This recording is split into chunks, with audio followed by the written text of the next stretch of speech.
Welcome to the Totally Awesome Fishing Show, or indeed the Totally Awesome Fishing Shack. Bit of a mishmash of bits and pieces for you on this particular episode. In the last episode, I was moving around here, lighting the old G stove up, trying to warm it up in here, and somebody sent us a comment and sent us an email saying, what was that huge football thing you had that you were moving? I thought, what are they talking about? What are they talking about? And I realised it was this. This, and it really is antique, it's solid glass. And if I turn it upside down there, you can see there's a hole where the glass, one assumes, was blown.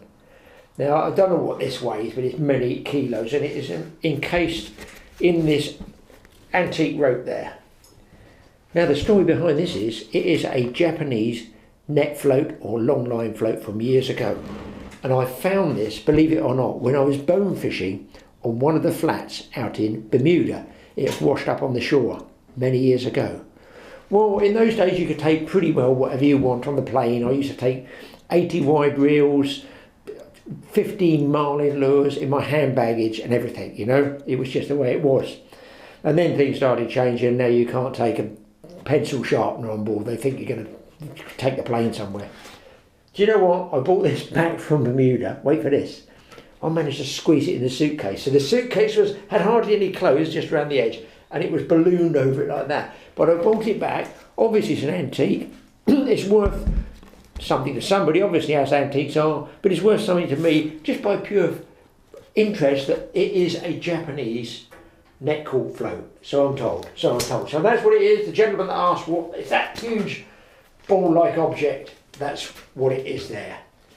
And it weighs a ton, and I've had it 30, 40 years, probably 40 years. Anyway, a poor old friend of mine, not doing too well. The old scorer reel, the one I've had, I'm going to show it to you in a second, appears has expired, but I want to tell you why it's expired and what I've replaced it with. So this reel is the one you've seen on many of our beach fishing films for years. It's an Achios scorer, and I tell you what, I had no problem with it. Sure, because it's a long spool with a long spindle there for long casting, you do get that rock or movement there, which I don't get on the other one. I've got Achios reel, which is like a bulletproof one for big fish with a big heavy drag. But this does fine for British fishing. It's been used and abused. But recently it got really abused, and I'm just telling you guys because all it took to screw this reel, like it's locked like that, was one wave. Okay, so I'm down on Salvaging on the south coast in a storm, fishing in a storm. I've got my rods leaning up against some railings there right on the point. Locals obviously know where it is. I don't know if it's a good spot or not. I've never fished it before in my life. I just went down and thought, wow, those are big waves. I think I'll stay behind the safety a bit. One wave ballooned up, I took a few steps back, bush, up in the air, straight over this one reel. It's never been the same since. It has expired. I have replaced it with another Achios one here, there. Fire's still going. This one, I'll get you a bit closer and I'll talk you through it. Okay, now, I'm told that the first one, the scorer, is the old Achios. No, it's all worn off here. But they said, look, keep this as a spare spool, because I thought, well, I can't keep it as spares because the model's changed. But apparently this one can be used there. It's interchangeable. So I keep, you know, some people just get a reel like this, it's finished, whatever. And I wash my reels in fresh water, but one wave went right over it. You might as well have immersed it. I save absolutely everything. You don't know when you want some spares. You might want a bit, you know, a bail arm or something like that. You might want that. Reel handle there, but anyway, so this one is called the Achios Air Loop. Looks like R8.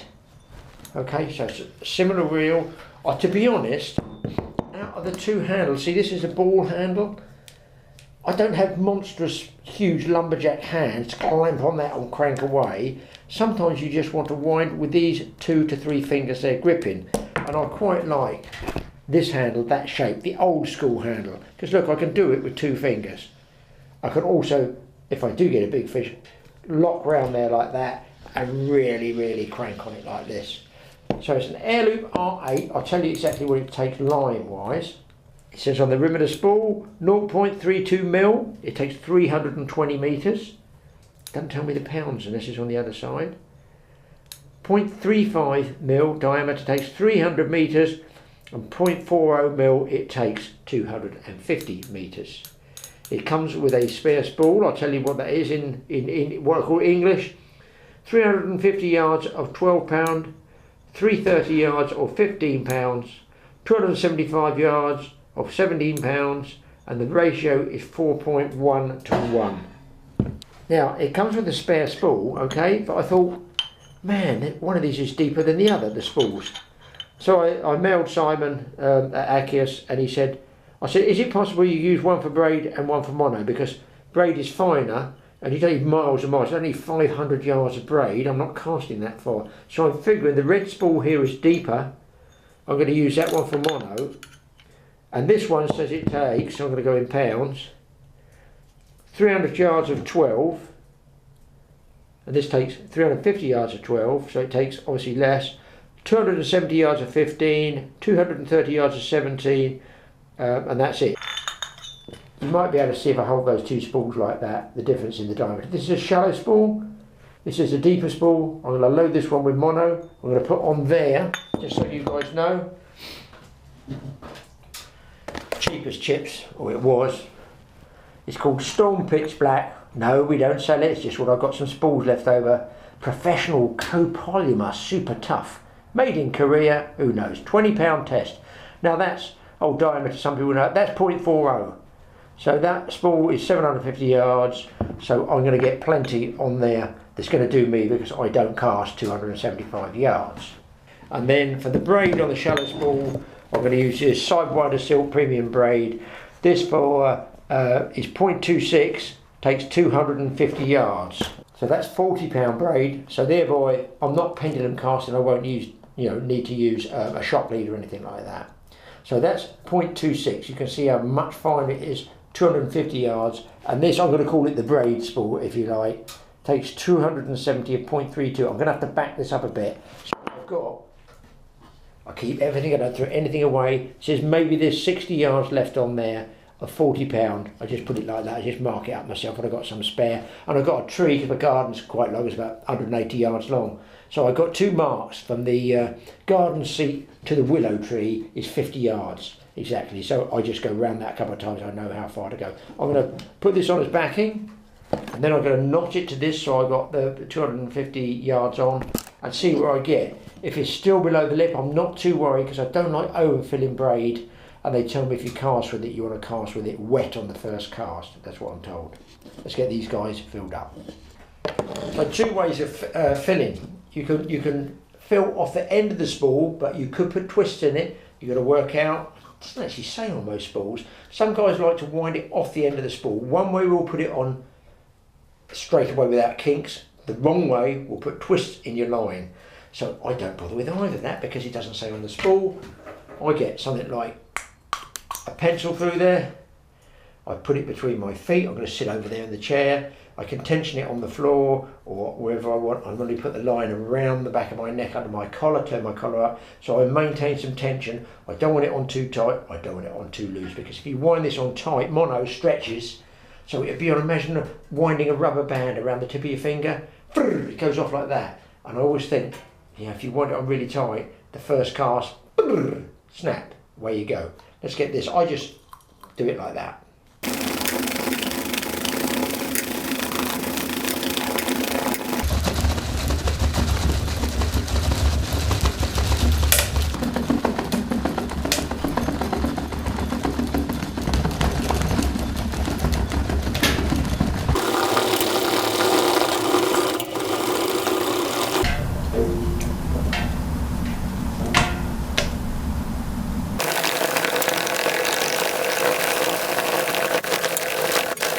Now, when you get to the end, make sure you don't overfill the spool. What you can do is just come a few millimetres below the lip of the spool. Yes, you could put more on there, but don't forget, if you're using a shock lead, you've got to allow for tying that shock leader on there. It might be, If you're a big pendulum man, it might be £60 shock leader. That's quite a thick diameter. You can buy tapered leaders, of course, that are tapered at this end and fatter at the other end, so you have a smaller knot. Or you can leave a little bit there. I always go, look, just give it a little bit of a shake, just like this, and when it stops coming off, I close the bail, and that is me done.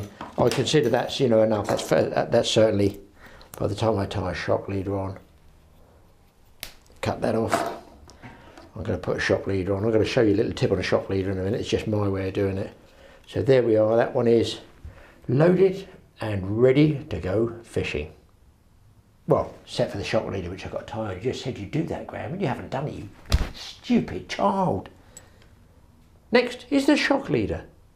But thinking of the shock leader as lunch is fast approaching, and no doubt the wife and daughter have seen the chimney smoking, so they know I'm in here. I'll soon have a shouting, a banging, a hollering, or a phone coming for dinner. I think I'm going to load that other shallow spool with the braid next.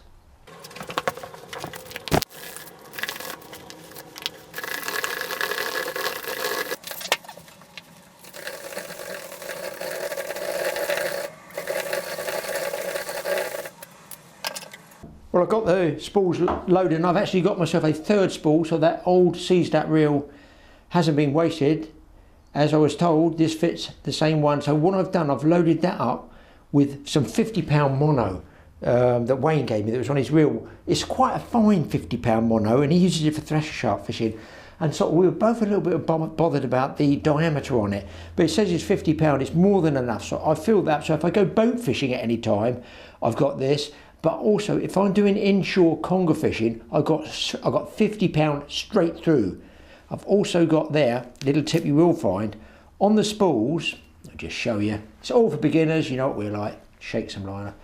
You see just there, that's the tag for, or the little clip for putting your tag through here, okay? But when you've got like £50 mono, it either bends it open and it falls out, or it doesn't go through at all.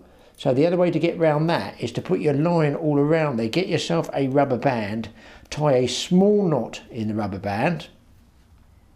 I'll show you. Just like that, a small knot in the rubber band. Put it around, tuck the line under a couple of times. So easy, it's ridiculous. There you go. And the reason I tie the knot in the rubber band is because it's a real pain trying to get the rubber band off like this, whereas it's not if you've got a little knot in it. Stupidly simple, isn't it? But it works. So I've got a spool with 50. I have a spool with £40 sidewinder braid on there. No shock leader required, straight through. No casting problems. Hopefully, other than wet the spool on the first cast, they tell me, and I will be trying that tip, guys. And you can see there, because it's fine diameter, it does in fact go under the little line clip there. I'll get my nail under it. Like that, so that holds it all neat and snug. Finally, I've loaded this up with £20. It's got some of this £50 shock leader on there, but what I will show you is this. I'm actually filming from this angle, guys, because the sun's coming around now and it's really glary. So I'm going to pull this line back through as though I was going to be fishing with it. So it's tucked inside the knuckle there. Watch the line, bang, that's how you cast, okay? You can see there is my Albright special knot. If you look on our playlist, you'll see we've got 2 films up on how to tie knots. That's the one I use. You can use what you want. This is just a regular piece of leader. It's not tapered, it's uniform, £50 we assume. So I tied that on there, but any leader knot, if I put it, how can I show you people? Open the bail arm.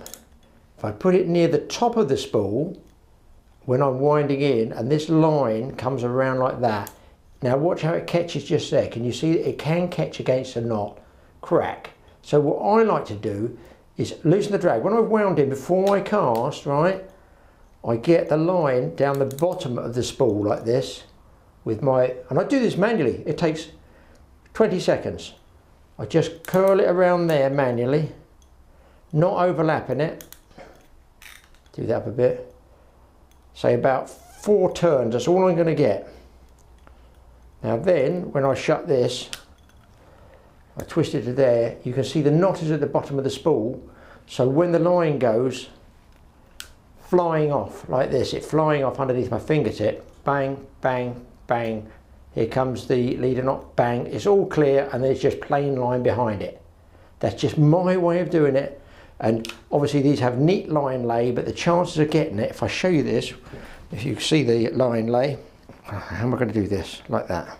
Watch the black spool, watch the yellow line going on the spool, if you can. See how it overlaps? Now it's going down. Then it's going to come back up.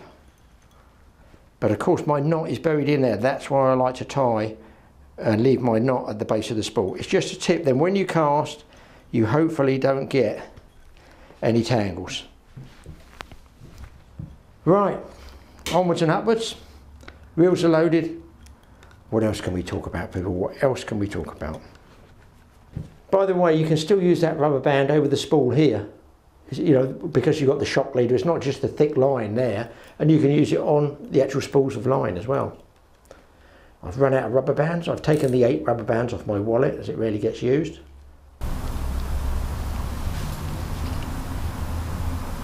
Oh yes, before we go, a couple of other totally awesome tips for you. Not in here, let's get in the Totally Awesome workshop. They're only basic tips, guys, might just help you out a bit. Right, out we go.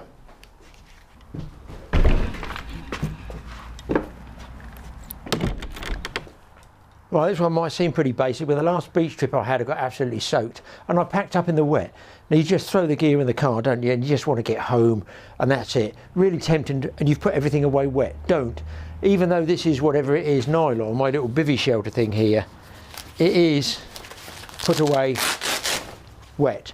Now what I've done is leave it at least 2 or 3 days, opened up like this, so it dries out completely and you don't get damp in here and you don't get mildew, because it's one of those things you don't want tearing, you don't want rotting down, you want to look after things. I do anyway. I want to get as much life out of this as I can. So make sure you dry everything out and only roll it up when it's bone dry.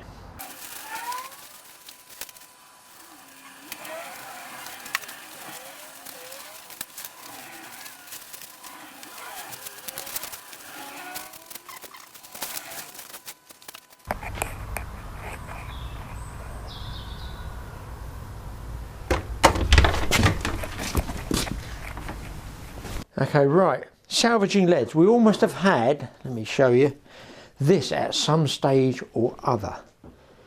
It doesn't look like anything's wrong with it, but in fact, it's fatigued and broken. The loop, just here, I'll bend it right back, you can see. You think, oh no, that lead's no good. I've got no loop, and obviously you can't cast with it, and boat fishing, you're only going to lose it. You're going to melt it down and use it again. Fine, that's okay. Or, instead of melting it down, which is going to cost you money and gas, of course you have got the lead again, why not just put a new loop on there? How do you do that? I snip this off.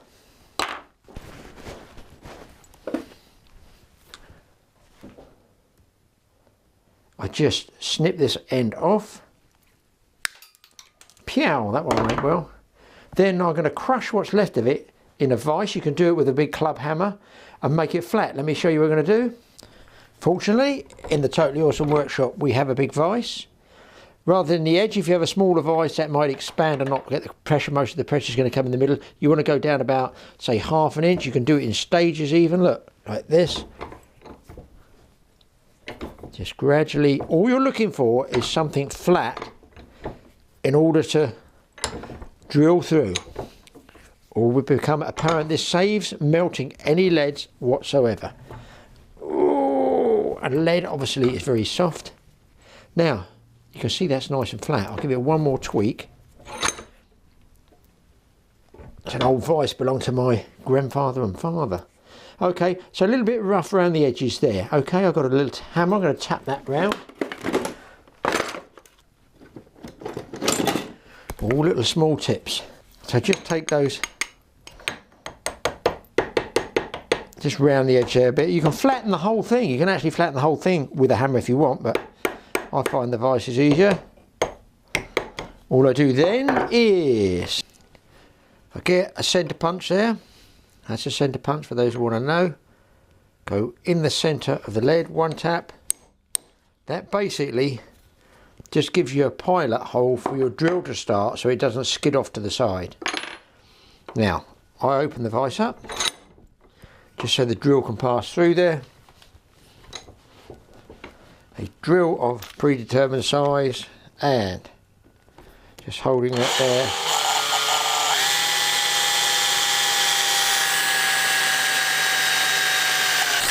Through. There we go. How easy is that? Just clean off the edges a little bit. Think how long you would do this. Get yourself, let's say, split ring that size for argument's sake, because this is a boat lead. I would use it. There we go. Split ring goes on. And there we go. That's salvaged that lead. You can make that loop narrower if you wanted, just by crushing it with a pair of pliers, or in my case, I use the vise. You can make it narrower if you want, and then of course all you do, I'll show you this one, is put a clip on like this. You can clip it on your line or clip it off, and then all you do, here's one I've done, as I say earlier. There's a new one, there's the old one. It's a boat lead. I don't bother crushing the rings on those. Pop it on, my fishing line will come off here, close the clip. There we go, one salvaged fishing lead. And of course with small weights, same thing here, just a small beach one, a little bit rough around the edges, tap it flat, round the edges off a bit, drill your hole, centre punch to get it in the middle.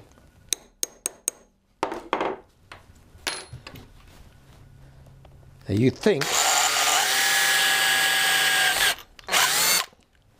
how quick this is to save leads. I haven't had to fire the lead up, it's cost me nothing in gas, and I just put another split ring on there, smaller split ring this time. Open it up. It helps if you don't have nice long nails because they're going to break. There we go, split rings on like that, and then when I get my rig, I just hook onto the split ring like that. Simple, easy, job done. Boat leads, beach leads. Listen, you can even use these. Now this one is a spring grip lead, a long nose wire we call it, and the reason being, when it hooks in the bottom like this, okay, I've mentioned this before, I'm going to mention it again for beginners. When it hooks in the bottom, normally a lead would break out and they're all back the other way. Well, once it's broken out, you've got no grip in the tie. With these, you can keep dragging it along the bottom like this. They spring, they still catch. Can you see that? It will catch there, then it will catch here. So you can actually move your bait and yet retain it. So I'm definitely going to salvage this one.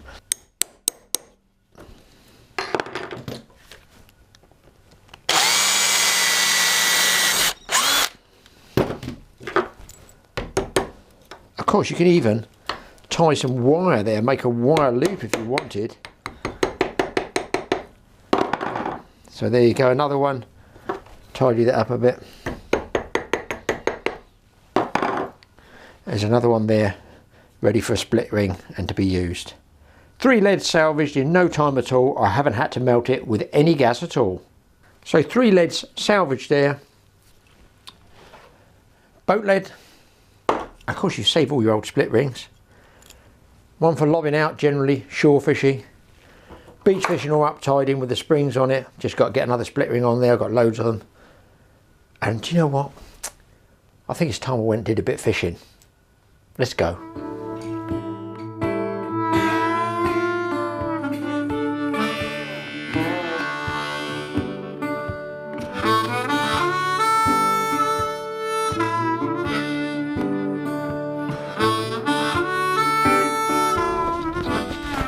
This is the reason I always drop some bait in close. I don't know whether you're going to see this fish, people. I'm going to come in there, but look at the size. If I keep down really low, that's as low as I can get. If I put my body size over there, probably seen the camera would spook. Can you see that carp down there? There was 3 there, and he's digging around there where I've dropped some bait. That's a nice carp. I don't know if you're going to see that. I'll just rest it there. I could put the underwater camera on, I think it'd be a little bit dark. But he's picking up bits of rubbish in there. There he goes. I can see with the polarising glasses, you might not be able to see. So, do you know, I could put a little tiny float down there and try that. On, boys, on. Big fish, big fish, big fish. I've got to get my feeder on out. I'm going to get this drag back up again. This is a good fish. This is a really, really good fish. If I can stay attached to him, it would be nice. Come on, come on, come on, come on. This is a big question.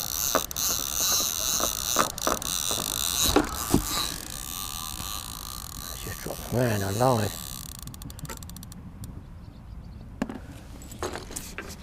This is a big fish. I saw this one take. I just couldn't press the on button quick enough.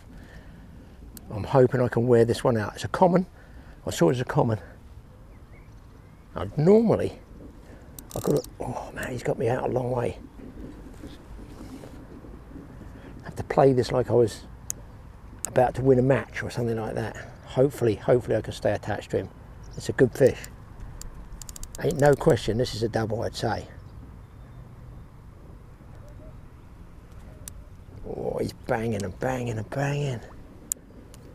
Oh, this is a good fish. I keep saying that. How many times can I say, oh no, I don't want to tell you there's another good fish in the swim. Oh no. Oh no, what am I going to do? The greed of fishermen knows no bounds. If there's a double figure, I'll be very surprised.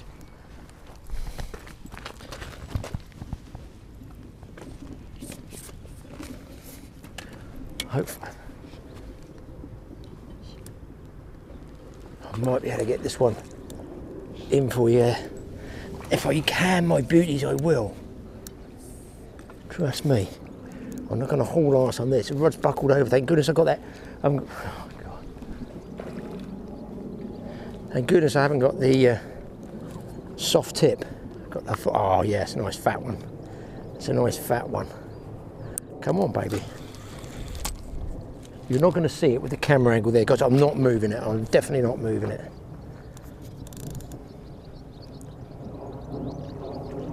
Close, close, close. Close, but he hasn't done. Nice fish to get on a waggler float. I don't think I'll quite get him.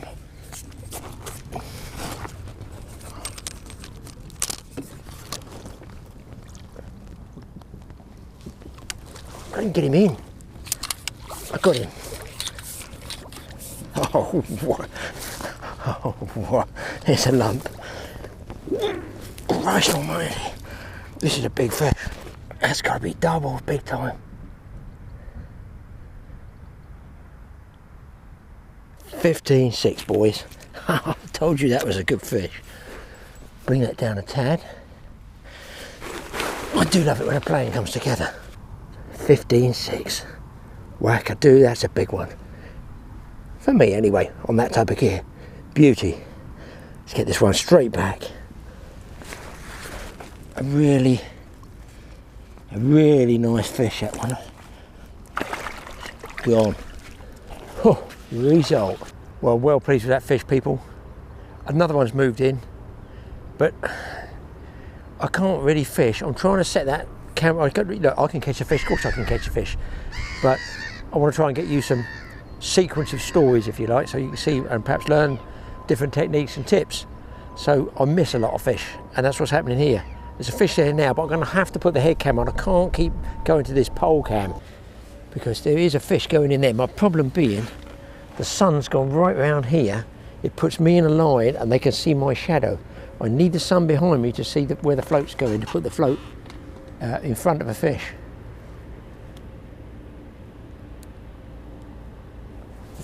Let's just have another little look. Yes, young.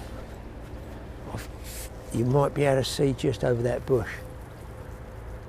See, by the time it takes me to set my pole cam up, the fish is gone, the chance is gone. He comes in, he eats, he goes, and I'm losing the light. I've got to sort of use these bushes as a screen here because they see everything. They're dead touchy.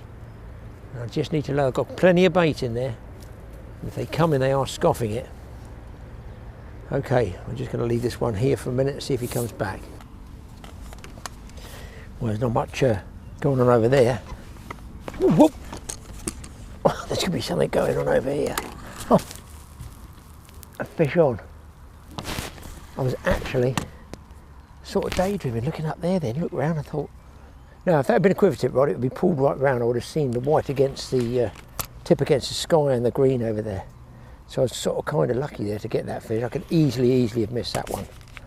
And mouse, oh, I may still move it. But you can see here, all I've done is leave my other wagon float here, all set up ready. It's lovely up there, that blue sky, doesn't it? The bent rod, blue sky, and a fish on the end. Who can ask for more? Well, I suppose Pint of Doom would be going a bit too far, wouldn't it? He's a chunky little one, looks like a mirror. Come on, let go.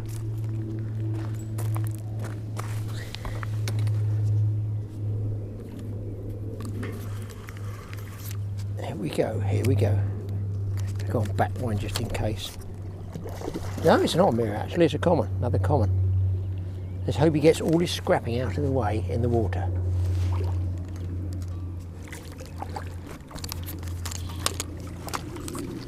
Come on, come on. One more, ease in, ease in, ease in.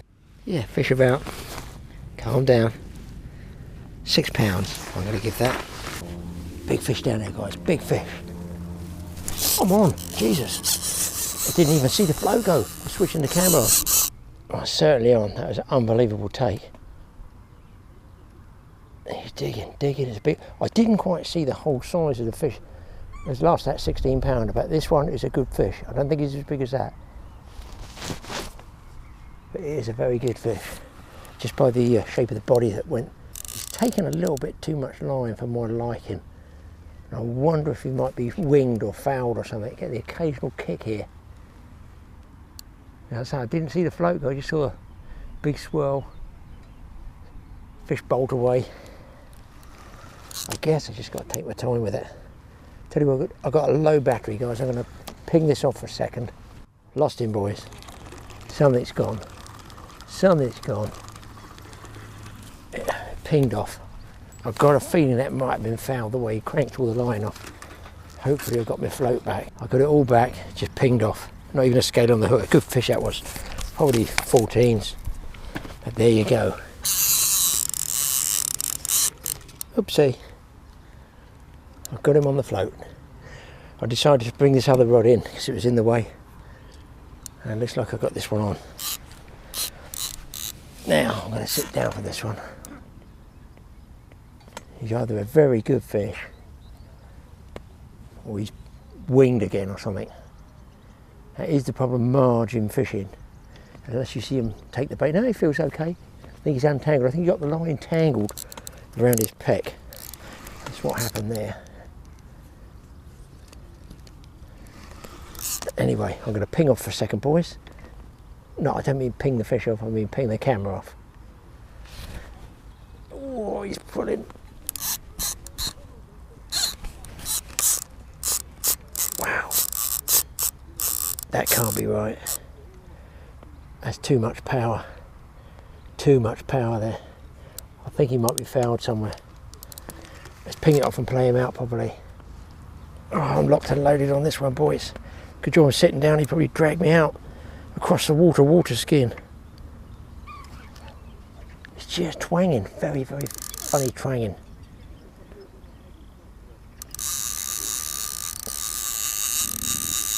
He's peeling me out then. Just going to try and maintain that pressure. And he started his machine up again. The camera and the rod is buckled. Buckled. I'm just wondering how tight I pinched that shot on the float. Now, I think I can afford to come and have a look at this one.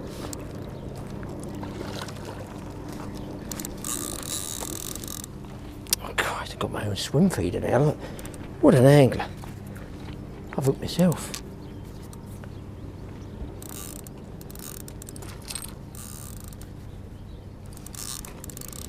That's unbelievable.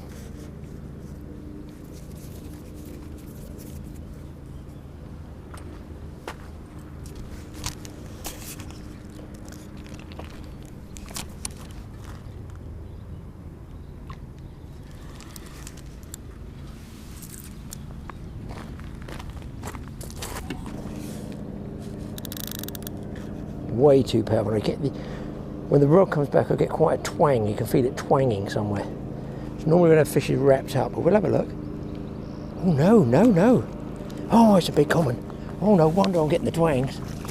No wonder I'm getting the twangs, people. That's a double figure fish.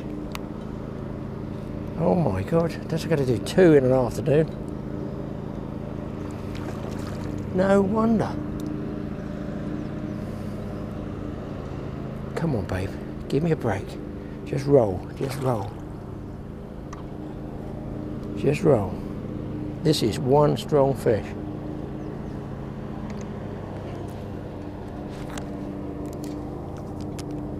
I can't get any more on it, boys. I cannot get any more on it. I'll bust him off otherwise. Don't want that. I'm going backwind in case there's any sudden lunges. Even the ducks have come to investigate. There's my chance. Come on. Yeah, he's in, he's in, he's in, he's in. He's in. Just bloody hell. Bloody hell, man.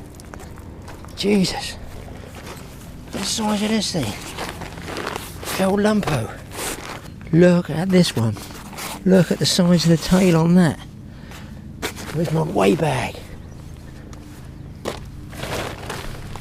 Pretty drying out. You obviously see I didn't expect to get another one.